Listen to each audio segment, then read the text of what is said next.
Welcome to Nellai village food. இன்னைக்கு நம்ம வீட்டில் சூப்பரான ஒரு முட்டை குருமா தான் செய்ய போறோம். ரொம்ப டேஸ்டான ஒரு முட்டை குருமா. இது வந்து தேங்காய், உடச்ச கடலை எல்லாமே நம்ம அரைச்சி போட்டு செய்ய போறோம். அதனால அது டேஸ்ட் வந்து ரொம்ப சூப்பரா இருக்கும். இது சப்பாத்தி, இட்லி, தோசை, இடியாப்பம் எல்லாத்துக்குமே ரொம்ப சூப்பரா இருக்கும். வாங்க இன்னைக்கு முட்டை குருமா எப்படி செய்யறதுன்னு பார்க்கலாம். முட்டை குருமா செய்யறதுக்கு தேவையான பொருட்கள் என்னன்னு பார்க்கலாம். இன்னைக்கு வெங்காயம், தக்காளி எல்லாமே நான் வதக்கி அரைச்சி தான் அந்த குழம்பு செய்ய போறேன். அதனால குழம்பு டேஸ்ட்டாகவும் இருக்கும், ரொம்ப திக்காகவும் இருக்கும். ஒரு பேன் அடுப்பில் வச்சிருக்கிறேன் வெங்காயம் தக்காளி வதக்கிறதுக்காக. ஒரு 2 ஸ்பூன் எண்ணெய் ஊற்றிடலாம். 2 ஸ்பூன் எண்ணெய் ஊற்றியாச்சு. எண்ணெய் நல்லா சூடாகட்டும். எண்ணெய் நல்லா சூடாயிருச்சு.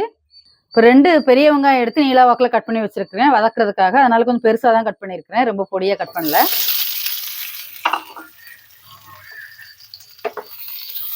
இப்போ வெங்காயம் வந்து லைட்டாக வதங்கட்டும். அதுக்கப்புறம் நம்ம தக்காளி சேர்த்துக்கலாம். வெங்காயம் லைட்டாக கலர் மாறிடுச்சு. நம்ம இப்போ இதில் தக்காளி சேர்த்துடலாம். 2 தக்காளி எடுத்து நான் கட் பண்ணி வச்சிருக்கிறேன், அது இதில் போட்டுடலாம். இப்போ தக்காளி வந்து நல்லா வதங்கட்டும்.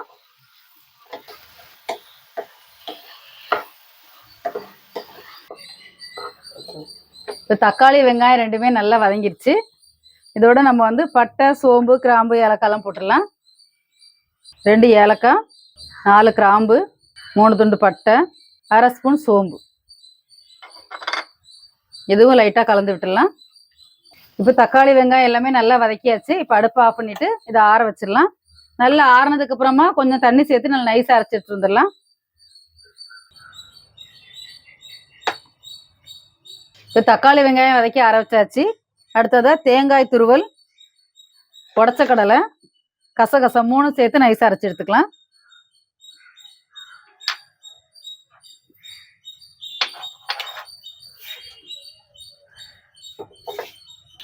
அஞ்சு ஸ்பூன் தேங்காய் துருவல், 1/2 ஸ்பூன் கசகசா, 2 ஸ்பூன் உடச்ச கடலை, இது எல்லாத்தையும் அரைச்சி எடுத்துட்டு வந்துடலாம்.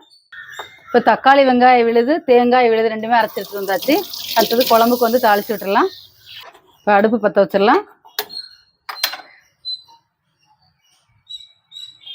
ஒரு கடாய் அடுப்பில் வச்சிருக்கிறேன். கடாய் நல்லா சூடாகட்டும். 4 ஸ்பூன் எண்ணெய் ஊற்றிடலாம். எண்ணெய் நல்லா சூடாகட்டும். இப்போ எண்ணெய் நல்லா சூடாயிருச்சு. 1/2 ஸ்பூன் கடுகு போட்டுடலாம். இப்போ கடுகு நல்லா பொரிஞ்சிருச்சு. கருவேப்பிலை போட்டுடலாம்.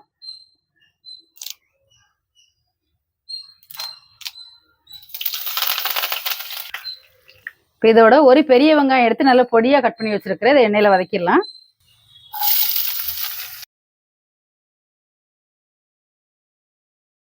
இந்த வெங்காயம் வந்து நல்ல ப்ரௌன் கலர் ஆகிற அளவுக்கு நம்ம இதை வதக்கிக்கலாம். வெங்காயம் நல்லா கலர் மாற அளவுக்கு வதங்கிருச்சு. இப்போ நம்ம இதில் வந்து பூண்டு சேர்த்துடலாம். இஞ்சி பூண்டு 2 ஸ்பூன் இஞ்சி பூண்டு பேஸ்ட் எடுத்து வச்சிருக்கிறேன். இந்த இஞ்சி பூண்டோட பச்சை வாசனை போக நல்லா வதக்கிடலாம். இஞ்சி பூண்டு வெங்காயம் எல்லாமே நல்லா வதங்கிருச்சு. இப்போ நம்ம இதில் மசாலா தூள் எல்லாம் சேர்த்துடலாம்.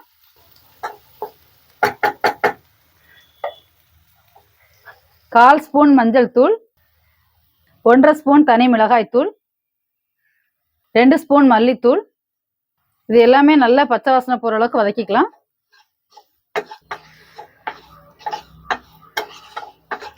அடுப்பு சிம்ல வச்சுட்டு மசாலாவோட பச்சை வாசனை போகிற அளவுக்கு நல்லா வதக்கிக்கலாம். நல்லா மசாலாவோட பச்சை வாசனை எல்லாம் போய் எண்ணெயெல்லாம் மேலே மிதந்து வந்துருச்சு. இப்போ நம்ம வெங்காயம் தக்காளி அரைச்சி வச்சிருக்கக்கூடிய விழுது இதில் சேர்த்துடலாம்.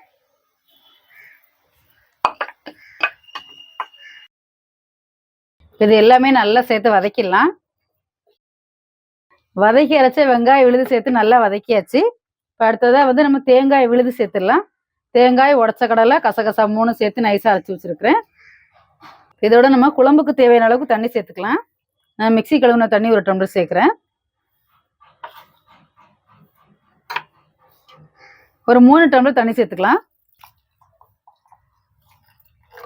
இப்போ குழம்புக்கு தேவையான அளவுக்கு நம்ம உப்பு சேர்த்துடலாம். ஒரு சின்ன ஸ்பூனுக்கு வந்து 1/4 ஸ்பூன் உப்பு போடுறேன்.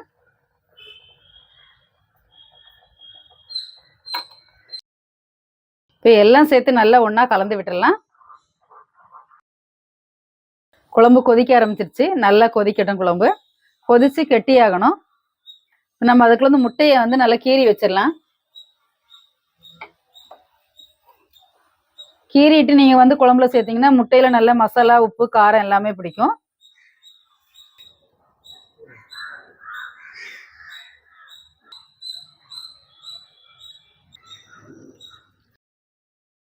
குழம்பு நல்லா கொதிச்சு கெட்டியாயிருச்சு. இந்த பக்கத்துல இருக்கும்போது நம்ம முட்டை சேர்த்துக்கலாம்.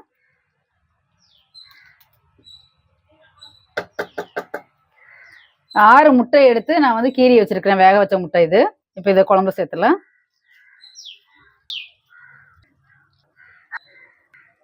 இந்த முட்டையை வந்து குழம்புல அமுக்கி விட்டுடலாம். அப்பதான் இந்த மசாலா, உப்பு, காரம் எல்லாமே முட்டையில பிடிக்கும்.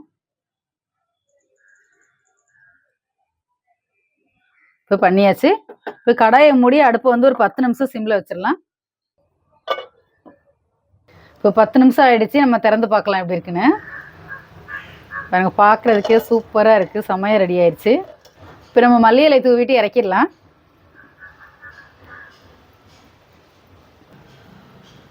நல்லா கம்மா கம்மான்னு மணக்கிற முட்டை குருமா ரெடி ஆயிடுச்சு.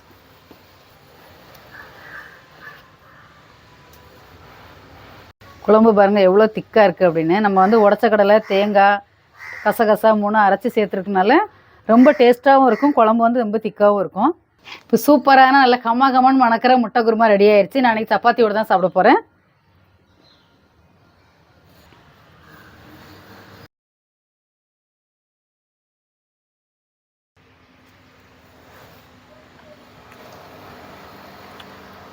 டேஸ்ட் அடிச்சுக்கவே முடியாது, அவ்வளோ சூப்பராக இருக்குது சப்பாத்திக்கு சாப்பிட்றதுக்கு.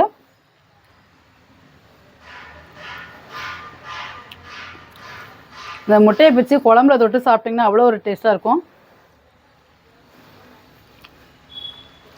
வேறு லெவலில் இருக்குது முட்டை குருமா. நீங்கள் ஒரு தடவை முட்டை குருமா அந்த டேஸ்ட்டில் செஞ்சு சாப்பிடுங்க. இது உங்களுக்கு ரொம்ப பிடிக்கும். இது இட்லி, தோசை, சப்பாத்தி, இடியாப்பம், ஆப்பம் எல்லாத்துக்குமே ரொம்ப சூப்பராக இருக்கும். உங்களுக்கு இந்த வீடியோ பிடிச்சிருந்ததுன்னா லைக் பண்ணுங்கள், ஷேர் பண்ணுங்கள், சப்ஸ்கிரைப் பண்ணுங்கள். தேங்க்யூ. பாய் பாய்.